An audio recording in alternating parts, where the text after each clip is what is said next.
الحمد لله وكفى والسلام على عباده الذين اصطفى أما بعد فأعوذ بالله من الشيطان الرجيم بسم الله الرحمن الرحيم والذين جاهدوا فينا لنهدينهم سبلنا سبحان ربك رب العزة عما يصفون والسلام على المرسلين والحمد لله رب العالمين اللهم صل على سيدنا محمد وعلى آل سيدنا محمد وبارك وسلم اللهم صل على سيدنا محمد وعلى آل سيدنا محمد وبارك وسلم اللهم صل على سيدنا محمد وعلى آل سيدنا محمد وبارك وسلم. If you go and visit a garden, you'll see that one of the unique things about the garden is that there are a whole bunch of different types of flowers. So the garden has flowers of different colors, of different types, of different scents, and that whole garden comes together, or each of those flowers comes together to yield a garden. Every flower is not the same, every scent is not the same, every color is not the same, every type is not the same. Each of the flowers is different, and then when those flowers are put together, that's when they begin to yield their beauty. That's what makes the garden unique. The same thing with the deen. The unique beauty of the deen is that every single mu'min is like a flower. But what's ironic is that every mu'min is different. Each one has their own good points, each one has their own bad points, each one has their own qualities, each one has their own good habits, bad habits, etc. And what happens is when all of these believers come together, that's when the garden is formed. Every one of the believers will not all become the same. Even at the time of the Sahaba, when the actual imprint of the Prophet ﷺ was present, each of them, they became different. It's not that they all became exactly, literally like the Prophet ﷺ. Some of them had their own habits, some of them had their own tastes, some of them had their own preferences. Of course, that was all molded in the light of the Sunnah, but each of them was an individual in a way. And so in the same way, this is the way that the garden of Islam has continued until this day and age. There are always going to be disagreements, there are always going to be differences, there are always going to be different characteristics of the people present within the community. This is one of the hardest things to learn to appreciate. Because the way we are in our own mind is that we think everything should be the way we want it to be. النَّفْسُ يَقِيسُ عَلَى نَفْسِهِ. The person, he does qiyas upon himself. This is actually a famous statement in Arabic. What happens is an individual sees the good qualities within him, and then he thinks everybody should have those good qualities, and then begins to wonder why everybody else doesn't and begins to criticize them. And then an individual sees the bad within him, and then he actually downplays that bad. And then anytime he sees that bad in someone else, he says, see, everybody else does it, so I do it too. That's what this statement means actually. النَّفْسُ يَقِيسُ عَلَى نَفْسِهِ. Right? That you do qiyas upon yourself, that you use yourself as a standard, and that's how other people are judged. So what happens is that when we develop in the deen, we begin to pick up certain ideologies. We begin to pick up certain opinions. And then what happens is those opinions become so firm that we start thinking that that is the only opinion. But there might be many other permissible opinions within the Sharia. But we see either our way or no other way. And so we unfortunately begin to disrespect other people based on the opinions that they have, even though their opinions might be held in sincerity. Now what you have to recognize is that the differences that exist within the Ummah, they existed all the way at the time of the Prophet ﷺ. When Imam Shafi'i, Imam Abu Hanifa, Imam Ahmad, Imam Malik, rahmatullah alayhim, when they were coming up with their codified law, which is on various madhabs, they were actually analyzing the opinions of the companions. And Imam Shafi'i may have given preference to one of the opinions. Imam Abu Hanifa gave a preference to another opinion. Imam Malik may have given preference to another opinion. But each of those opinions was present during the time of the Prophet ﷺ. Now what happens is that when you tend to learn your own fiqh, right, the fiqh of the madhab that you follow, then you begin to think that, well, my fiqh is right and all the other fiqhs are wrong. But actually that becomes a very, very grave mistake.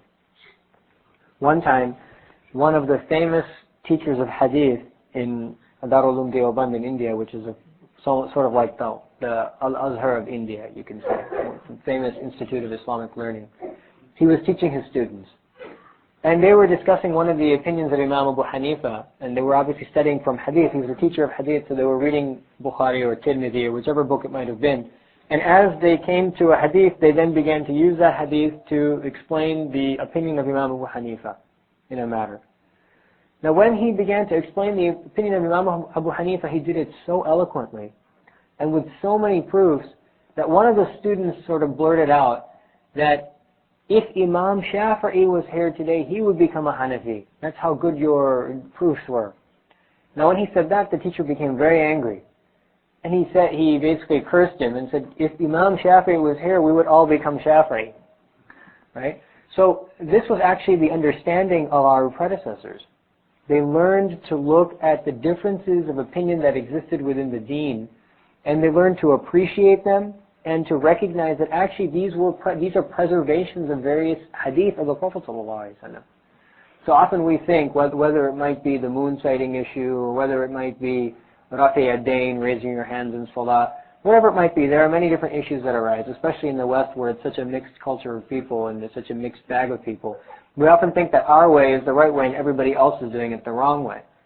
But actually what you have to recognize is the attitude that should be present within you is that my way is the way that is, my way is perhaps the best way, but there's a possibility for the other ways to be correct and for me to be incorrect.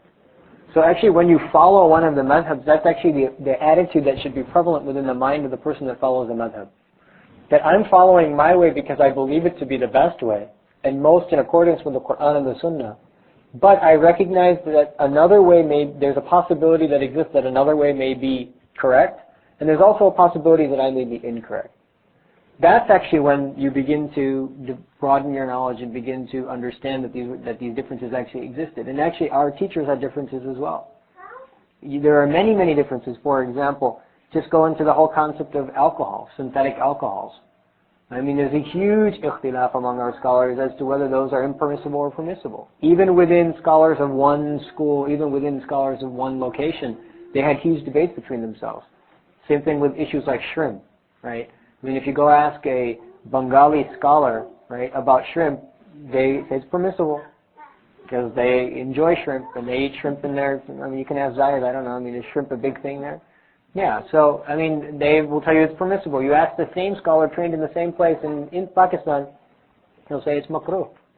So, these differences actually, they exist because there's differences in the nafs. There's differences in the opinions that high scholars had concerning the various nusus. Now, one of the hardest things to do is to learn to appreciate one another. One thing is in the issues of fiqh. I mean, these issues arise, and so I'm just giving you one simple example, but everybody has different characteristics. There's no way that any two people in this room are the same. And actually the goal is not to make everybody in the room the same. A brother came up to me a few days ago and he asked me, so if I start regularly coming to this particular gathering, will I become like everybody else? Right? Will I become exactly like everybody else? And I said, no, that's not the way we work. Each person has a certain level that they're going to develop to, and everybody will develop to whatever level they're supposed to develop to, and our goal is to take you from A to wherever it might be, wherever your endpoint is. Now, the thing that you will be unified in is in your thought, in your desire. That's where the unification occurs. So the thought is what? That we follow the Quran, we follow the Hadith, right? And that we submit to the way of the Prophet ﷺ, and that we do it with humility, and that we do it with sincerity, and that we put all our effort towards that. In that thought, everybody will be unified. So yeah, in that way, our goal is to unify every single person, that they make the deen their priority in life. That it become the most important thing for them, and that they be sincere in how much they make themselves submissive to it. But beyond that, everybody will develop in a different way. One person will turn into a rose, one person will turn into a tulip, one person will turn into some other type of flower. Then when that whole garden comes together, that's actually where the beauty of Islam arises. There's no way. Another brother came up to me and said, well, I'm afraid of, I don't know if I should regularly come because I'm afraid that you're going to tell me to be a pathologist. So why would I tell you to be a pathologist? It's like, well, you know, these other people, they're also in medical school, and then now they're all going into pathology. I didn't tell them to become a pathologist. I just told them that these are the things you have to decide, and then you can choose from a whole array of different things. So, I mean, the goal is not that everybody get molded with the exact same stamp. That's not possible. The goal is that within you there's characteristics, right? And that those characteristics that they may be made to shine. And within each one of you there are some bad habits, and that those bad habits we learn to hide them, and we learn to suppress them to the best of your ability. That's the goal. Now, as part of that goal, no one is going to enter into this circle perfect. No one is going to enter into this circle perfect. Another brother came up to me. These are just all these questions that have come up in the last week, so I'm just sharing them. So another brother came up to me and he's like, well, I can't come. I said, why can't you come? I said, well, because everybody there is so good. But that's not the point. Actually, the way you should think about it is that this is a laundromat. One time there was a sheikh. He was sitting with his murideen. He was sitting with his students. And somebody asked the sheikh, they said, you know, you let this certain brother sit in the gathering. Do you know that that brother, when he goes outside of the masjid, he does this sin, he does this sin, he does this sin, he does this sin. He listed a whole bunch of sins. So then the sheikh was quiet. And the student said, well, aren't you going to do anything about it? Maybe you should tell the other students to not let him in the door when he comes. The sheikh was further quiet. Then finally they kept prompting him, and he said, look, the sheikh said, look, this is a laundromat. If people don't bring the dirty clothes, what are they going to bring? That's actually the purpose of these tests again. The person who already is developed, they don't have any business coming here. They need to go set up another circle someplace, right? The point of our coming together is because we know that this is a laundromat in which we are able to absolve ourselves of some of the mistakes that we make across the week. When you get together, you reflect on Allah subhanahu wa ta'ala, you make this dhikr, what happens is this acts as a purifying place. It's a detailing center. It's a detailing center. We spent the whole week making mistakes, dirtying ourselves out in the environment. And you come here, and what happens is you get detailed. Because the hadith clearly states that when a group of people come together to remember Allah subhanahu wa ta'ala, the angels, they seek out that group. And when they seek out that group, they stack one another on top of each other until they come up to the arsh of Allah, and they say, Ya Allah, verily there is a group of people who got together to remember you. So Allah subhanahu wa ta'ala says about that group, be my witness, I forgive every one of them in that group. Then the angels, they say, what about there was a person who sat down randomly? He didn't intend to be in the group, he just saw the group sitting, so he just came and he just sat down because everybody else was sitting. So Allah subhanahu wa ta'ala says, be my witness that I even forgive that individual. So it goes to show you the power of such gatherings. And it goes to show you the purpose of such gatherings. Our purpose is not that we get together and we criticize everybody else and say, look how bad the community is, look how bad Muslims are, look at the sad state we're in. That's not the purpose. The purpose is for ourselves, to reflect on ourselves and say, look, these are the things that we find deficiencies within ourselves concerning. These are the things that we see are good. We need to continue upon them. And what happens is when the flowers come together, that's when you begin to appreciate the various characteristics of them. I mean, you appreciate a rose in one way, but then when you put it next to a tulip, it has a whole other way of being described. So it's the exact same way. Everyone is welcome here. This is a garden. Once you take Islam, basically there are weeds and there are flowers. Once you take Iman, you become a flower. Now how you're going to blossom, how you're going to express your colors, how you're going to express your scent, that's going to vary. Everyone is going to vary. And no one should look at another person and say, well, I'm not going to be like that, so I'm not welcome. That's absolutely wrong thinking. Once someone takes Islam, that's 99% of the job. Everything else becomes 1%. I've explained this to you in so many different ways before. It's the same concept. Like my daughter, like I tell you, she's in 4th grade.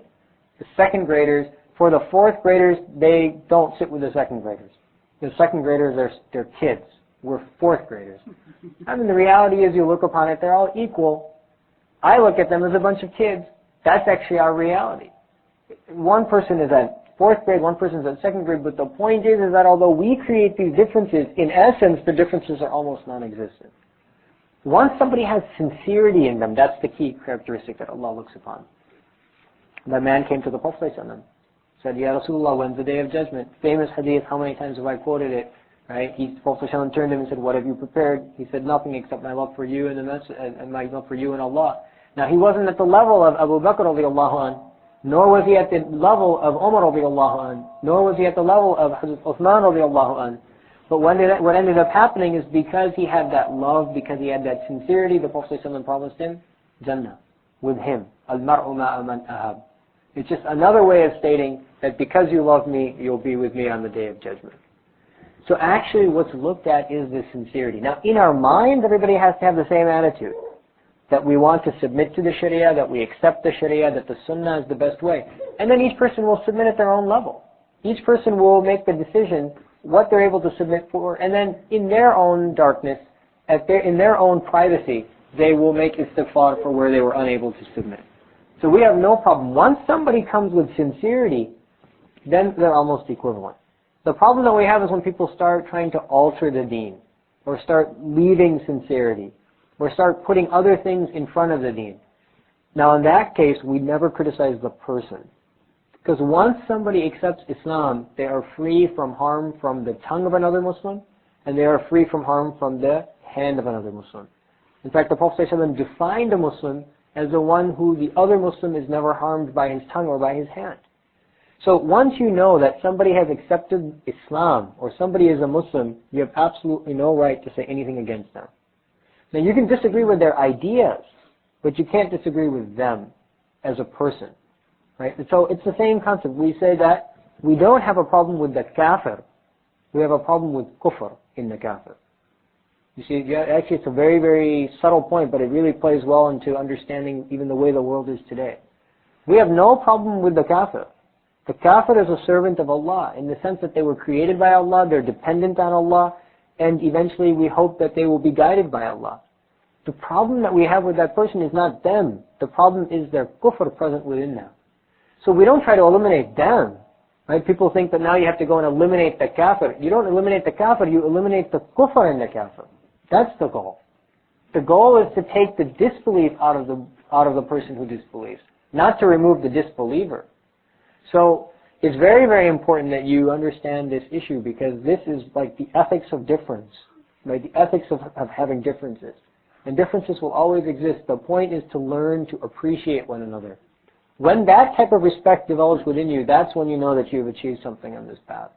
When you learn to look at each individual as a creature that Allah subhanahu wa ta'ala created. You recognize that Allah feeds this person, Allah clothes this person, Allah houses this person, so who am I to criticize this person? In the end, if you start criticizing that person, you're really, look, if there's a painting on the wall and you criticize the painting, in essence what you're doing is you're criticizing the painter, not the painting. The painting has no feeling. You're criticizing the one who painted it. And if you say, this painting, I don't like this painting, actually the one who's being criticized is the one who painted it. So in the same way, when you criticize the creation of Allah, actually what you're doing is criticizing the Creator, when you're criticizing creation. So it's very, very important that we learn to respect one another.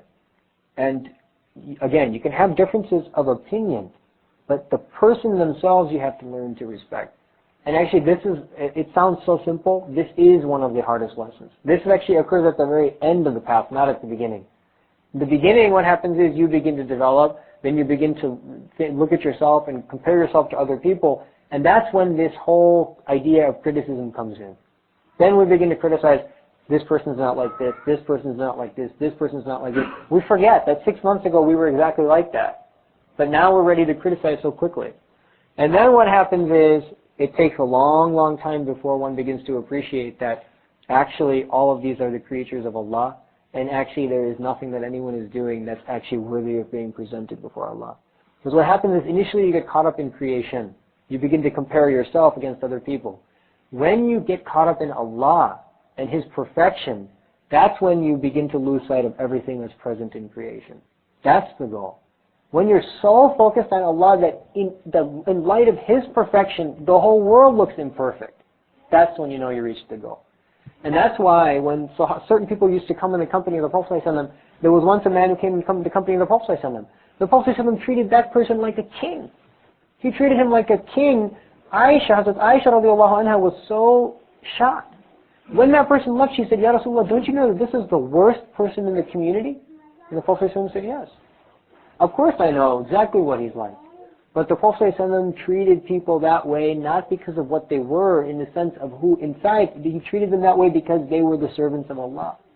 Once someone took the shahada, they came into a very, very protective covering. And the Prophet ﷺ looked upon them excessively positive, with excessive positive thought. So much so that he would overlook so many of their mistakes. Then you go through the hadith of the Prophet ﷺ and you see what kinds of things he emphasized. They're very simple. Once somebody came under that umbrella, then he was very, very simple about the way he dealt with them. Very soft, very gentle, very simple. And I've seen this within my own teachers as well. I've spent many, many, many years with Shaykh Zulfikar. And I have never seen him ever push anything besides the fara'id on people. Somebody will say, can you give a bayan about this one sunnah? I've never seen him do it. In my recollection, it's not there. Maybe you can pull a recording and I wasn't there. But in my recollection, it's not there. He pushed some very, very simple concepts, exactly what was pushed by the hadith. Okay, the oneness of Allah, the forgiveness of Allah, the attitude that a person needs to have in their mind, the dhikr of Allah, having humility within oneself. These general themes were pressed. Now, he exemplified the sunnah to the nth degree. So it so happened that anybody who came into his company inherited that in the same way. So it's not that it wasn't emphasized, but it wasn't pressed upon. I rarely ever saw him press upon these types of issues. So it's very, very important that we begin to realize who we really are. Because actually what happens, it's a very dangerous state to be in because it results in kibr. It results in pride. When one person begins to think that I'm better than A, B, and C, but I'm not better than D, but I am better than F, that's basically what they're starting to do is judge. When they start judging, that's when they start taking on Allah's role. Then they start competing with Allah, because Allah is the only judge. No one has any right to judge except Allah. Allah on the Day of Judgment will decide how He wants to judge. When people start judging, that's when problems start arising. There are very few times when the Sharia permits you to judge. Very few. And they're minimal. They're counted on one hand. For example, when going into a business transaction, you have that right. You have the right to extend the business transaction. Once the business transaction issue is done, then you lose that permission. When going into marriage, you have that right. And when choosing a teacher, you have that right. So these are the few cases when you have that right. You don't even have the right to choose your parents. You don't even have the right to judge there. Very, very few. They're counted on one hand. Beyond that, no one has the right to judge. So this is something that has to really be ingrained very, very deeply in our hearts, that Allah is the judge and we don't have that right to judge. So you can make the decision when you're taking the deen, where to take the deen from. Then you have the right to judge. But then beyond that, you never have the right to judge another student in any class. That's a huge mistake. That's a huge mistake. And I've had this happen before where people write me an email and say, can you talk about this because this brother is doing this? Right? So that's actually a very, very dangerous game to play. You have to be very careful about how we handle that. So anyway, this is just something that has come up across the last 2 weeks. So I just thought I wanted to touch upon it very briefly. And the summary is that once someone accepts Islam, they become a flower. Then Jannah becomes theirs. Basically, the line of differentiation is Jannah, is Islam. Once they take Iman, then Jannah is theirs. Now, where they're going to get placed in Jannah, why does that bother us? Who are we to sit down and start judging people? Allah will judge them on the Day of Judgment. Once Iman is there, then they're off our radar. And the only reason why the people without Iman are on our radar is not to judge them. It's because we need to bring them into the group of people that have Iman. So they're on our radar because we have to work on them, right? Beyond that, each person will develop the way they need to develop. We don't work on each other, right? If someone takes a teacher, that teacher works on them, but we don't work on each other. So be very, very wary about about our attitudes towards one another, and especially if you come here regularly, about your attitude towards people who don't come here regularly. وآخر دعوانا أن الحمد لله رب العالمين